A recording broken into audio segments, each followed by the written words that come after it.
Hey everyone, Mr. Happy here, and welcome to my overview on all of the Dark Knight updates coming to Final Fantasy XIV in Dawntrail. I was recently given the opportunity to try the expansion out early at the North American Media Tour, and that of course includes checking out all the job changes. So, once you're done with this video, be sure to look at all the other job changes I'll have uploaded. I'll even add a link to a playlist in the description to make it easy.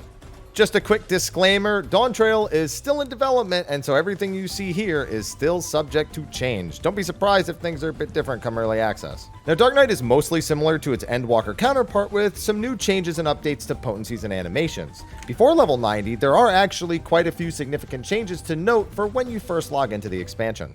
First off, Plunge is gone, replaced with a damageless gap closer called Shadow Stride.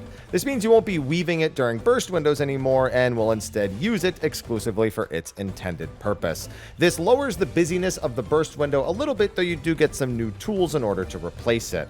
Biggest loss, the plunge animation. Hopefully it's still in PvP. Second, Blood Weapon becomes Delirium at level 68, and the effects are combined into one button. The Blood Weapon part only has 3 stacks now as well, down from 5 in Endwalker. The MP generation is also the same per hit for both the Delirium and Blood Weapon buffs respectively, so that does mean a bit less MP with those 2 less stacks. It also means a bit less blood is going to be generated as well, but in exchange for that, Living Shadow no longer costs blood, so it's now exclusively used for Blood Spiller and Quietus. Living Shadow also got some potency buffs to its level 88 and 99 traits, though what that means in the grand scheme still remains to be seen. After level 90, there are a bunch of standard changes that pretty much happen across all the tanks. The most unique one is Shadow Wall Mastery, which upgrades Shadow Wall into Shadowed Vigil. This upgrades the damage reduction to 40% and also grants the Vigilant buff, healing the Dark Knight for 1200 potency once they go under half HP, or after 20 seconds, whichever occurs first. The other ones are really standard across all the tanks. There's Enhanced Rampart at level 94, which adds a 15% healing received buff to the skill. Melee Mastery at level 94, which increases the potency of almost every GCD that Dark Knight has, minus Unmend and Unleash. And at level 98, they get Enhanced Reprisal, increasing the duration of the debuff to 15 seconds. For new skills after level 90, it's entirely upgrades to existing skills. At level 96, Dark Knight gets Enhanced Delirium, which upgrades Blood Spiller and Quietus to new skills, Scarlet Delirium and Impalement. Scarlet Delirium is actually a 3-part combo to replace your 3 Deliriumed Blood Spillers. The combo goes Scarlet Delirium into Comeuppance into Tor Cleaver. The potency scales up with each hit as well, starting at 600, going to 700, and finally 800.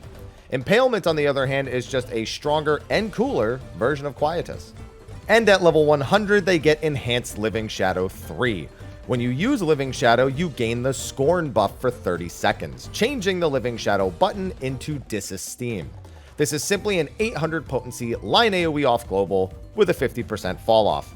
Another big damage skill to add into your burst window, one of the things that will be replacing those plunges. Esteem himself will also gain access to the skill, replacing his usual use of Carven Spit. His version does 620 potency with a 25% fall off. All in all, it should feel like you're playing almost the exact same job. Maybe you'll muscle memory mess up some things like, shadow striding when you would have plunged, for example. The 1200 less MP from the Delirium Blood Weapon combo might also have some effect on edge or floods during burst, but not anything too major.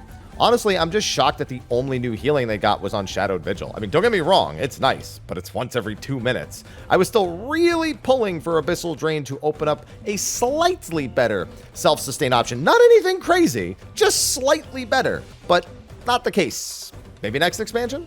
I'm also someone who very much welcomes all the animation upgrades. One of the big things with the tanks for me is that visually it gets kind of boring seeing just that same skill go off 3, 4, 5 times. Like, Warrior's kind of the only job where I was ever okay with it when all the tanks started doing it. It definitely killed my interest a little bit.